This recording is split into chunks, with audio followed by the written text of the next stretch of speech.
adanya beberapa kali kejadian warga yang diterkam harimau sehingga mati dari hasil peninjauan pihak BKSDA Sumsel di tempat kejadian.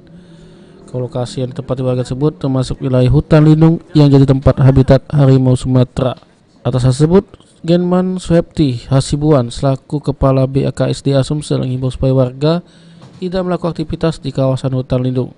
BKSDA Sumsel Dewek sedang melakukan koordinasi dengan Kepala Dinas Kehutanan sama instansi terkait lainnya supaya melakukan penegakan hukum yang terhadap warga yang melakukan kegiatan ilegal sehingga mengganggu tempat habitat satwa liar. Berada di dalam hutan lindung. Gitu. Makanya mungkin terganggu ini Pak dia. Makanya keberadaan harimau di sana itu ya jadi terganggu.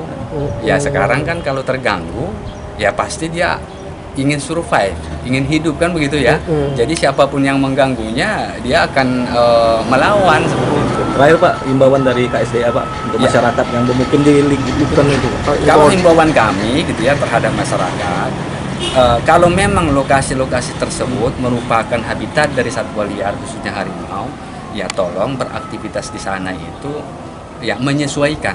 Artinya menyesuaikan itu misalnya contoh ini, kalau harimau itu kebiasaan keluarnya misalnya malam hari atau pagi hari atau siang hari gitu ya, ya mungkin masyarakat jangan beraktivitas di aktifnya harimau. Berdasarkan data BKSDA Sumsel, ada sebanyak 15 harimau Sumatera tersebar di daerah Sumsel, yaitu di Kabupaten Moba, Banyuasin, Muratara, Lahat, Muara Enim, sama Oku. Aji Delia, PAL TV.